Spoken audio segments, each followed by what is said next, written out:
Dear student, इस lecture में हम लोग देखेंगे estimating and casting of internal wiring. तो सबसे पहले जान लेते हैं कि इंटरनल वायरिंग के क्या होती है। देखिए, इंटरनल वायरिंग के अंतर्गत प्रकाश, पंखा, heater, cooler, 5 ampere socket, 15 ampere socket आदि आते हैं। इन सभी के लिए इलेक्ट्रिकल पॉइंट बनाना ही आंतरिक तार स्थापन कहलाता है।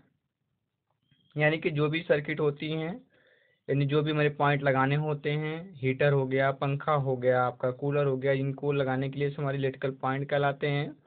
इनके लिए जो आप वायरिंग का कनेक्शन करते हैं उसी को हम लोग क्या कहते हैं, इंटरनल वायरिंग कहते हैं। जो घर के अंदर वायरिंग आप करेंगे उन्हीं को हम क्या बोलेंगे, इंटरनल वायरिंग करेंगे।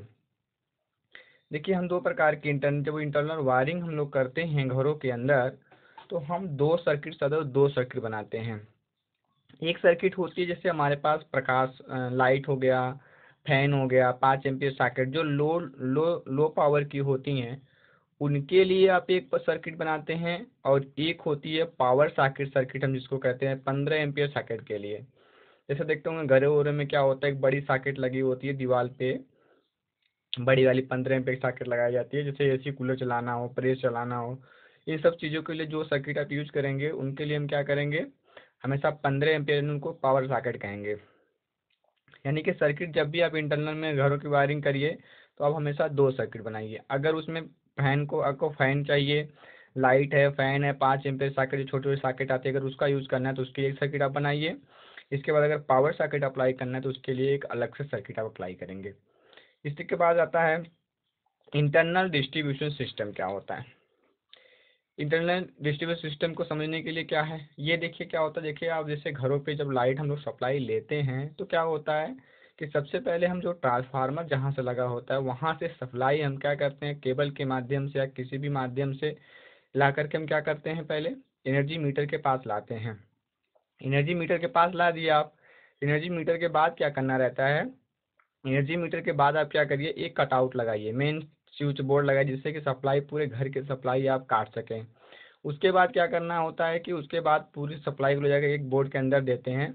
उस बोर्ड से ही क्या करते हैं, पूरे घर के अंदर सप्लाई देते हैं, ताकि अगर हम एक जगह से ही बंद कर दें तो पूरी सप्लाई क्या हो जाती है, बंद हो जाएगी पूरे पूरे पूरे रूम के अंदर। कैसे देखिए अपने कॉलेज में लगा हुआ है बाहर, पूरा सप्लाई बाहर लगा हुआ है, मेन उसको बोलते हैं मेन स्विच में। तो वही है कि देखिए, एनर्जी मीटर से कंज्यूमर यानी कि हमारे घर तक, एनर्जी मीटर से यानी जो हमारे घर को एनर्जी मीटर लगा उससे, यानी एनर्जी मीटर से तार जो घर के अंदर जाने लगता है उसको वहाँ वहाँ से वो हमारा इंटरनल डिस्ट्रीब्यूशन सिस्टम कहलाता है।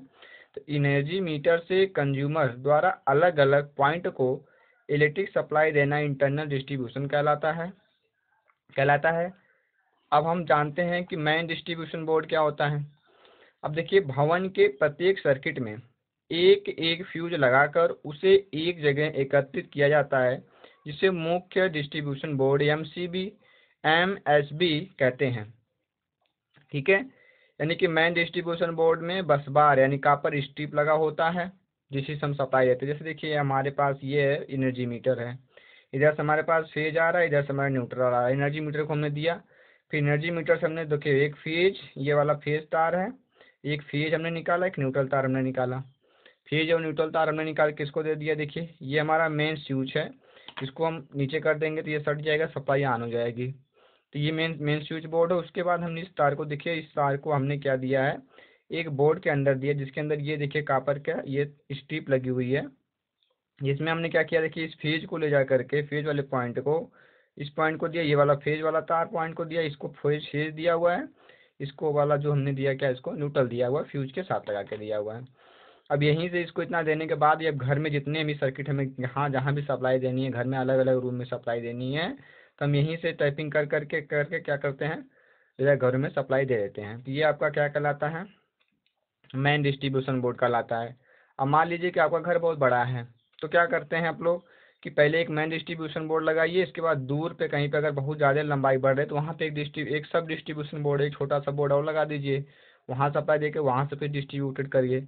तो वो आपका क्या कहलाएगा, वो सब डिस्ट्रीब्यूशन बोर्ड कहलाएगा। उसको हम लोग एस बी कहेंगे, sub distribution board, S D B, sub distribution board तब अप्लाई करेंगे जब हमारे तार की जो लंबाई, जो हमारा जो सप्लाई है बहुत लंबी पड़ जाए। जैसे अपने कॉलेज में देखिए नीचे जो मेन लो लगा हुआ है, जहाँ पे कटआउट वटआउट, वो आपका मेन डिस्ट्रीब्यूशन बोर्ड है, वहाँ पे एमसीबी लगी जहाँ सप्लाई को हम पूरा काट सकते हैं। उसके बाद जो रूम के अंदर जाता है तो सप्लाई हर जगह देखिए, हर रूम में कंट्रोलिंग के लिए क्या किया गया है, एक एक बोर्ड लगाया गया जिसको हम सब डिस्ट्रीब्यूशन बोर्ड के नाम से जानेंगे। इस चीज़ को आप समझ गए। आगे देखिए, इतना चीज़ हुआ, आगे कुछ पॉइंट देखते हैं हम लोग। जैसे देखिए कुछ पॉइंट है यहाँ पे, जैसे हमें यूज़ करना है बार बार फ्लक्स। जैसे हम लाइट का जो बल्ब होता है, बल्ब जो जलता है आपका बल्ब होता है, उससे जो लाइट प्रकाश निकलती है उसकी कुछ हमें आवश्यकता पड़ेगी। जैसे हम यहाँ बार बार यूज करेंगे, कुछ शब्द यूज करना है, उस शब्द को हम लोग जब अल्टिलाइजेशन आप पढ़े होंगे उसमें पढ़ते होंगे। देखिए सबसे पहले है ज्योति फ्लक्स। ज्योति फ्लक्स क्या होती है, जिसको इंग्लिश में हम लोग कहते हैं लुमिनस फ्लक्स कहते हैं। ये क्या होता है, किसी प्रदीप्त वस्तु से एक सेकेंड में प्रकाश तरंगों के रूप में उत्सर्जित प्रकाश ऊर्जा को ज्योति फ्लक्स कहते हैं। यानी कोई भी बल्ब लीजिए या कोई भी वस्तु अगर वह जल रही है यानी कि प्रकाशित है यानी कि प्रकाश दे रही है, तो उससे एक सेकेंड में जितनी प्रकाश ऊर्जा निकलेगी तरंग के रूप में, वही उसकी क्या कर उसी को हम क्या कहते हैं, ज्योति फ्लक्स कहते हैं। फ्लक्स का नाम सुने होंगे आप, एकांक रेखाओं की संख्या होती है, तो ऐसे यहाँ पे प्रकाश रेखाओं की संख्या है ये चीज हो गया। अब अगर हम एक लूमेन की बात करते हैं कि हम की जो हम ज्योति फ्लक्स वह एक लूमेन का है, तो उसके पास कितनी एनर्जी होती है, 0.0006 यानी कितना वाट की उसके पास एनर्जी होती है। तो ये हमारा रहा लूमेन फ्लक्स की बात आ गया। फिर अगला बात हमारे पास आता है लूमेन। लूमेन क्या होता है कि एक कैंडिला पावर की अगर कोई वस्तु है, एक कैंडिला पावर वाली प्रदीप्त वस्तु से एक घन कोण से उत्पन्न होने वाला ज्योति फ्लक्स क्या कहलाता है, उसको हम एक लूमेन कहेंगे। इनके लूमेन क्या होता है, जैसे आप फुटबॉल लेते हैं ना, देखिए घनकोण क्या होता है, फुटबॉल लीजिए, जैसे आप फुटबॉल ले रहे हैं तो फुटबॉल के ऊपर देखिए चकती बनी होती है, इस तरीके चकती चकती होती है फुटबॉल के ऊपर। और ये फुटबॉल के ऊपर इसे चकती होती है, तो फुटबॉल का कोई सेंटर होता होगा, तो हर एक पॉइंट से इस चीज़ को इससे पॉइंट से मिलाइए, तो देखिए जो ये पॉइंट मिलाएंगे इसके बीच में जो एंगल बनेगा ना, इस एंगल को हम लोग क्या कहते हैं, घनकोण कहते हैं। यानी इसको हम एकांक घनकोण से बात करेंगे तो ये घनकोण हो गया। तो इससे जितना प्रकाश निकलेगा ये इसकी बात कही जा रही है कि एक कैंडिला शक्ति वाली प्रदीप्त वस्तु से एक घनकोण से उत्पन्न होने वाला ज्योति फ्लक्स जो होगा, एकांक घनकोण से इतने से जो जितना फ्लक्स निकलेगा, लाइट निकलेगी, उसको हम लोग क्या कहेंगे, लूमेन कहेंगे। तो एक कैंडिला क्या होती है उसको जान लेते हैं। देखिए प्लेटिनम धातु के ठोसीकरण तापमान यानी कि 24-45 डिग्री केल्विन पर किसी काले पिंड के प्रति वर्ग सेंटीमीटर क्षेत्रफल से उत्सर्जित प्रकाश की तीव्रता का 1/60वां भाग एक कैंडिला कहलाता है। यानी कि कोई भी वस्तु है उसको हीट कर दीजिए, हीट करने के बाद उसको हीट करिए, कितना हीट करिए, उसका टेम्परेचर 20-45 डिग्री केल्विन हो जाए, 20-45 डिग्री केल्विन हो जाए, उसका टेम्परेचर हो जाए। इसके बाद क्या करना है, अब क्या करिए, उसको हीट करेंगे तो उसके एकांक वर्ग से जितना प्रकाश निकलेगा आपका ना, वह प्रकाश क्या कहलाएगा, उस प्रकाश का 1/60वां भाग ही क्या कहलाता है, आपका एक कैंडिला होता है। ठीक है। अब देखिए कुछ पॉइंट और चीज़ें हैं। देखिए घरों में जब आप रूम के अंदर जब आप क्या करेंगे, लाइट फैन की व्यवस्था करेंगे, तो कुछ पॉइंट चीज़ ध्यान देनी है जो रूल्स इंडियन रूल्स के अकॉर्डिंग है, उस चीज़ को आप ध्यान रखेंगे। जैसे पहला पॉइंट होता है कि आप घर में अगर लाइट का प्रदीपन कर रहे हैं, लाइट दे रहे हैं, तो आपको जो बल्ब लगाने हैं ना, तो बल्ब को लगाते समय ना कम से कम आपको क्या करने हैं कि बल्ब के दो बीच की दूरी रखेंगे, वह कम से कम 3 मीटर रखिए ना। 3 मीटर, उससे कम रखेंगे तो और अच्छा रहेगा, लेकिन कम से कम आप 3 मीटर रखेंगे तो और अच्छा आपके लिए रहेगा। इस तरीके से होता है कि प्रदीपन व्यवस्था ऐसी होनी चाहिए कि प्रकाश एक समान रूप से प्रत्येक जगह पड़े और दो प्रकाश पॉइंट के मध्य कम से कम 3 मीटर रखिए। ठीक है, इतना दूरी आप कम से कम रखिए, इसे कम रखेंगे तो और आपका लाइट मिलेगा, लेकिन मिनिमम इतना रख दीजिए। इसके बाद आता है स्थान ऊंचाई का अनुपात। अब जब लाइट लगाएंगे तो क्या होता है, दीवार के ऊपर लाइट लगाते हैं ना, तो आप दीवार के ऊपर लाइट लगाना है और दो बल्ब के बीच की दूरी हम आपसे कह रहे हैं कम से कम 3 मीटर रख दीजिए। इस चीज़ को हम पॉइंट बता रहे हैं आपको। तो आपको देखिए क्या करना है कि आपको दो बल्ब लगा रहे हैं, दो बल्ब के बीच की डिस्टेंस, अगर एक बल्ब यहाँ पे लगा दे, एक बल्ब यहाँ पे लगा रहे हैं आप, तो दोनों बल्ब के बीच की दूरी जो और उसकी हाइट जमीन से फर्श से कितनी ऊंचाई पर, उनका जो अनुपात होना चाहिए ना, वह 1:5 में होना चाहिए। ये एकदम इससे इससे अधिक नहीं, मत करिए आप, कभी भी मत कीजिए। ठीक है, तो ये पॉइंट ध्यान रखिए। अगली बात है कि उपयोगिता गुणांक क्या होता है। देखिए क्योंकि देखिए कि जितना प्रकाश हमारे जितना प्रकाश जो होता है, जितना प्रकाश हमारे बल्ब से निकलता है ना, उतना टोटल जो प्रकाश होता है वो हमारे कार्यतल पे नहीं पड़ता है, मतलब पूरे हमारे फर्श पे उतना प्रकाश नहीं पड़ता, कुछ तो प्रकाश होगा जो डिस्ट्रीब्यूटर हो जाता है, नाश हो जाता होगा।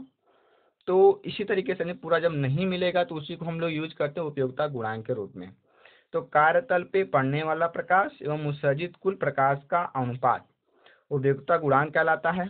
अब ये जो गुणांक की जो वैल्यू होनी चाहिए 0.5 से लेकर 0.8 तक होना चाहिए, मतलब कि जितना प्रकाश दे रहा है, अगर वो 100 बल्ब से 100% प्रकाश आ रहा है ना, उससे कम से कम 50% से लेकर 80% आपको क्या करना पड़ेगा, अल्टिलाइज करना ही अल्टेनाइज हो जाना चाहिए। अगर उससे ज़्यादा प्रकाश लॉस हो रहा है तब तो आप जो आपका जो प्रदीपन वो अच्छा नहीं होगा। तो आपको कम से कम जो प्रदीपन होना चाहिए, जो अल्टिलाइजेशन फैक्टर होना चाहिए आपको उपयोग करने का प्रकाश, वह कम से कम 50 से लेकर 80% तक होना चाहिए। ह्रास गुणांक क्या होता है, देखिए बल्ब बल्ब जो होते हैं जिसमें नए होते हैं उस समय आपका काफ़ी प्रकाश देते हैं वो, लेकिन जैसे जैसे धीमे होते हैं देखिए उनमें उनकी जो लाइट धीमे धीमे कम होती जाती है। तो इसका मेन काम क्या कारण क्या होता है, इसका मेन कारण ये है कि उनमें धूल बैठ जाते हैं, उनका धीमे धीमे उनके प्रकाश उत्सर्जित करने की जो क्षमता होती है कम हो जाती है। तो ये से क्या होता है, बल्ब जो होता है, बल्ब की जो प्रकाश जितनी हमें स्टार्टिंग मिल रही थी 100% मान लीजिए मिल रही थी, तो उतना आपको नहीं मिलती है, कुछ कम मिलेगी, 90% मिल सकती है, 80% ही मिल सकती है ना। तो जो उतना प्रकाश जो लॉस हो गया ना आपका टाइम के अकॉर्डिंग या धूल उल के बैठने के कारण जो प्रकाश में आपके लॉस हुआ ना, उसको हम लोग ह्रास गुणांक के रूप में कहते हैं। तो ह्रास गुणांक के लिए जो इसकी वैल्यू जो होती है वो 0.8 से कम नहीं होनी चाहिए, यानी जो ये आपका ह्रास गुणांक भी वो भी आपका 80% से कम नहीं होना चाहिए, है कि नहीं।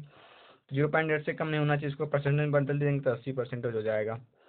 ठीक है, ऐसा भी मत करिए, इतना भी हरास मत होने पाए, यानी कि 100% कम से कम आपको 20% हरास हो कोई दिक्कत नहीं है, लेकिन 80% आपको मिलना चाहिए। इससे ये सब चीज़ पॉइंटर रहीं। कुछ पॉइंट चीज़ आप समझ लेते हैं कि जैसे आप घरों में जो बल्ब आप यूज़ करेंगे उनकी जो क्षमता होती है कितनी होनी चाहिए। तो जैसे इस पॉइंट को थोड़ा लिख लीजिएगा, इन पॉइंटों को थोड़ा सा आप लिख लीजिए। जैसे मान लीजिए घर में जो बेडरूम आप यूज करते हैं, आपका अगर बेडरूम है,